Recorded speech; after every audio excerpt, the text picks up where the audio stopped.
today we are cracking on at this extension we've been working on last week. So obviously you can see a lot of it has already been finished. It's got a boiler room in there, lovely green oak beam to go around. Boiler room. I love those V-luxes, a very nice detail there. There's a slidey door going in here, it's got a little toilet into the main living area. Anyway, today we're going to be focusing in here.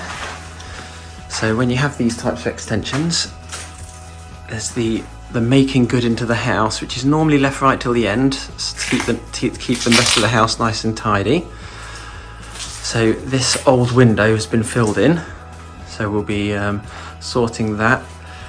Over here we're going to sort out these reveals, sort out these returns with some undercoat bonding, and then again this return here is going to be sorted out, and we will also get a set on.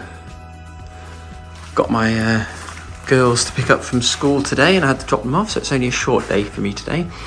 And then tomorrow we will be doing making good these bits here that you can see in the ceiling, and then fully finishing off this entire room. Not there's that much left.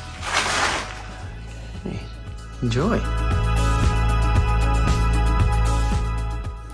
So the first thing I do, I'm going to mix up a small bit of bonding. We'll get these reveals squared up, and we'll get some bonding in this chase as well. See.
So these reveals have been bonded.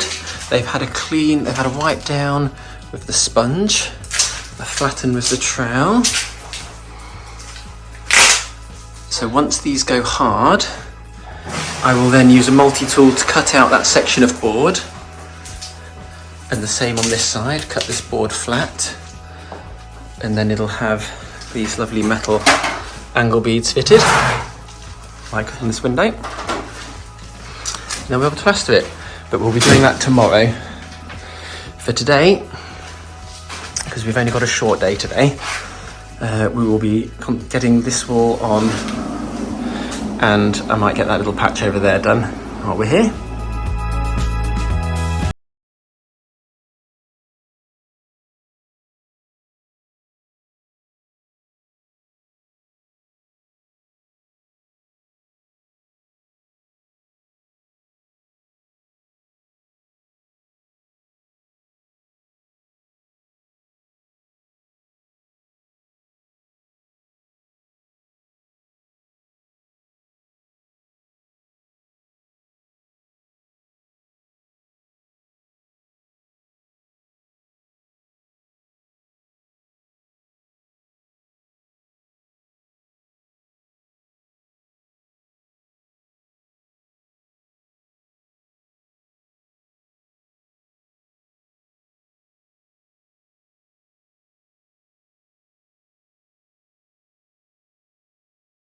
We're going to have 15 minutes to tighten up, and then we will give it a flatten. So just enough time for a drink.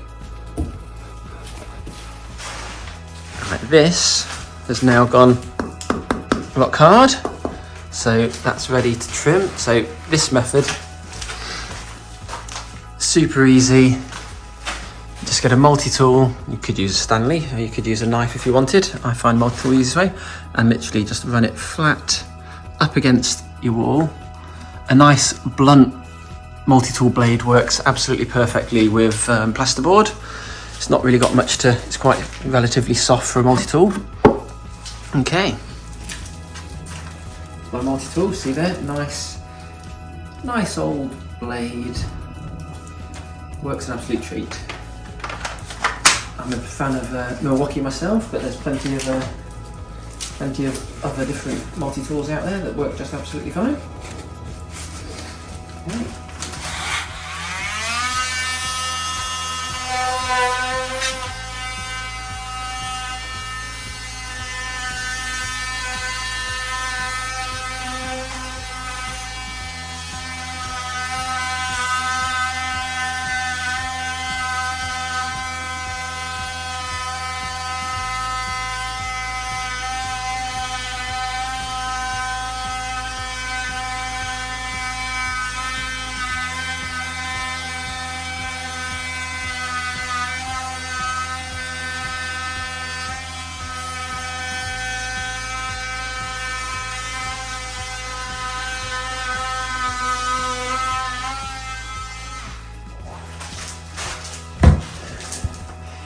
This is a bit bigger, so you can just score this line.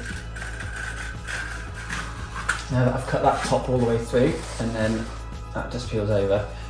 That little bit, it was so small, they're a bit tricky. You can do it, but they're a bit of a faff, so I prefer the multi-tool on the small tiny bits. So anything that size and bigger. Then come behind it, pop them.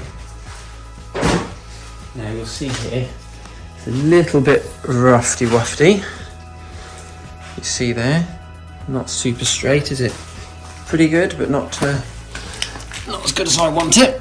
So I will use a subform, also known as a rasp. We can call it a rasp, and just give it a light rasp or down the edge.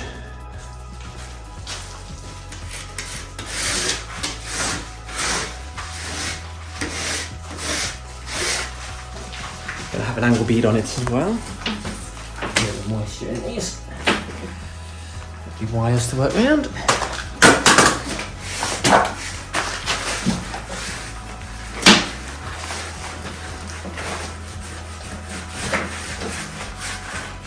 That.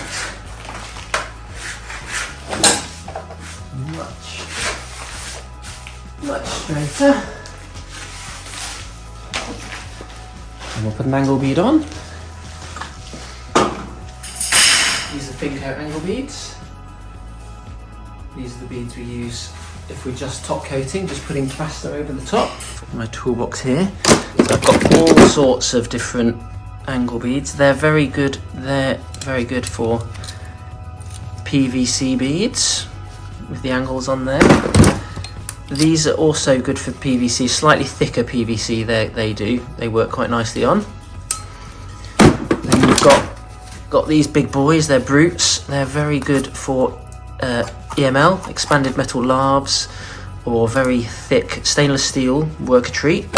But for everyday stuff, the old classic, nice pair of Stanley standard tin snips work an absolute treat. Give it a quick measure.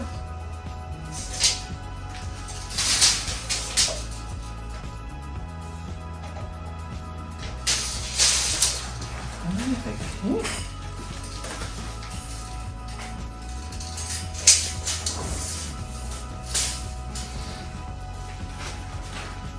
So you snip 1/2 up to the corner, and the trick to not bending the corners where you cut, do the other half up to the corner. Don't snip that side, a simple bend. 1, 2, 3, does it.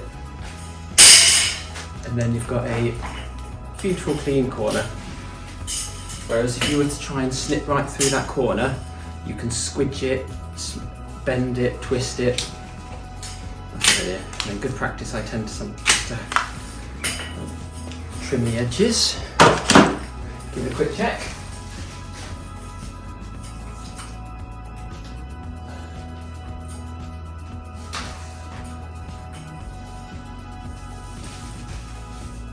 Yeah, that's nice.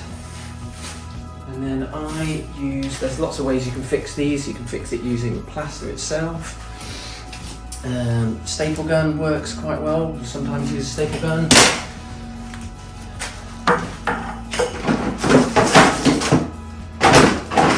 And then my favourite method is mitre glue.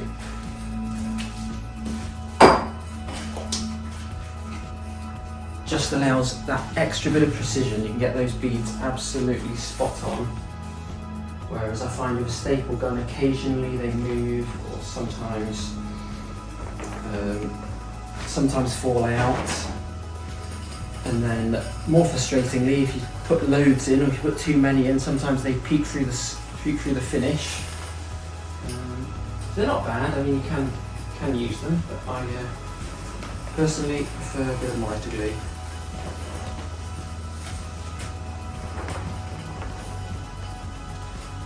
Two beads of glue either side.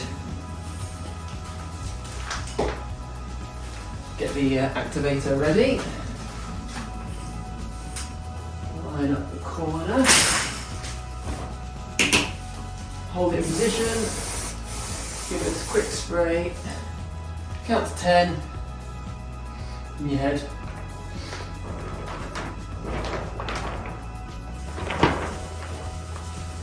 And then move on. Spray.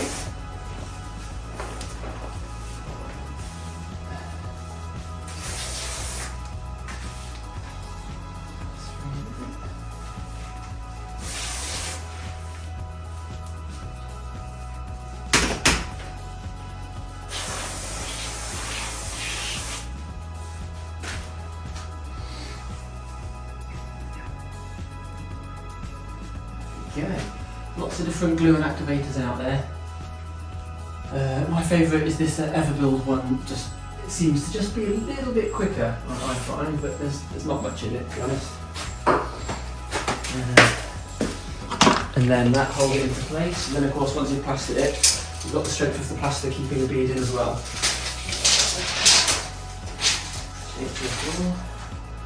Standard opening, 200.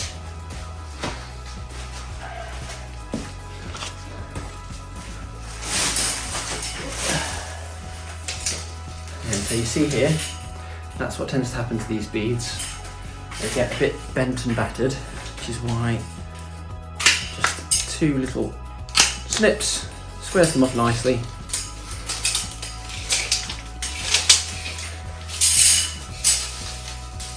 And one and two again.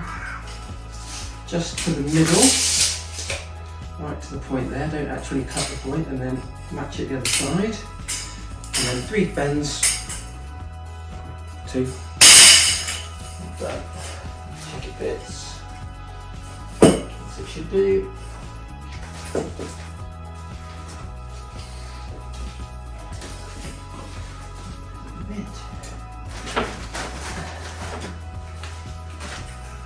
Same again. Bead along there.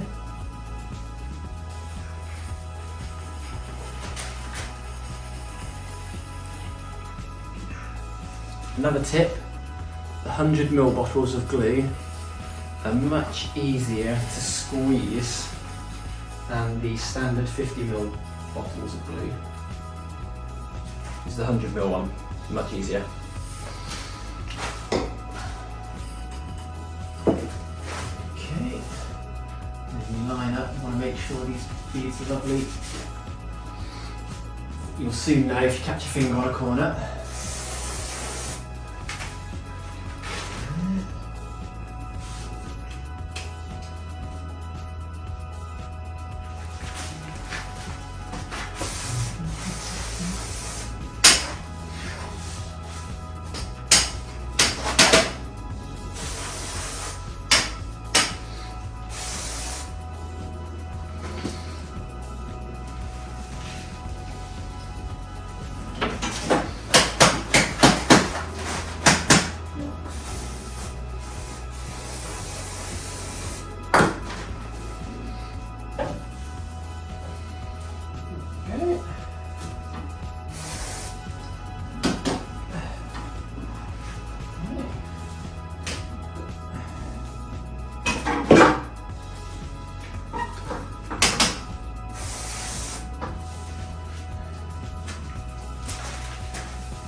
Okay, that's a lovely sharp line to go to now. Ready for setting tomorrow.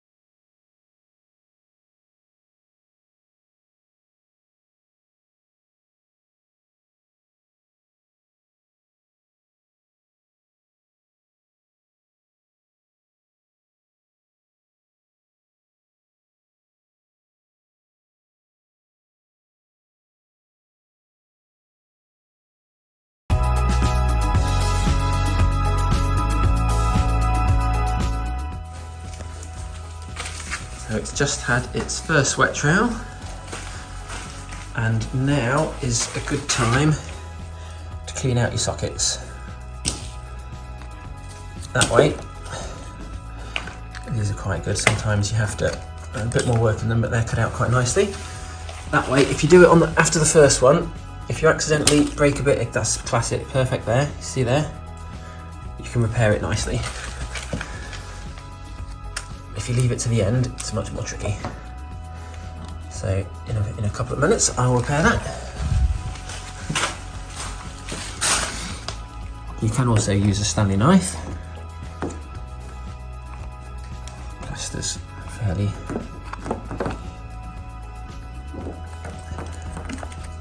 Of course, this stuff does go very hard, so if you leave it fully off, you will definitely need a knife to cut these clean.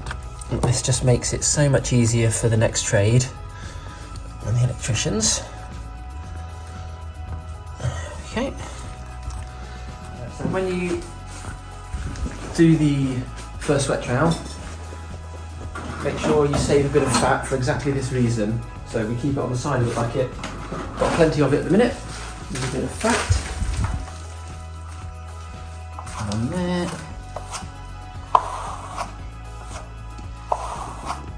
There we we are, that'll do nicely, and then let that tighten up, and then second wet trowel, we'll shine that up a bit, and then we'll trim it again after.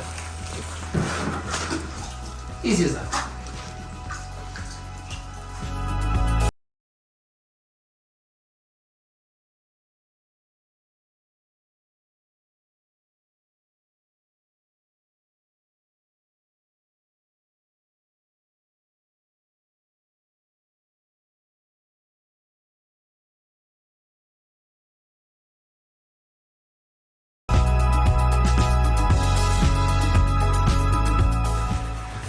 That's just had its second wet trowel. Only needed ever so slight bit of water. And that damaged socket, you'll see now, is nice. It still wants a dry trowel and a polish. But once this is down, they're very straightforward. Nice dry trowel and polish. Quite beautiful.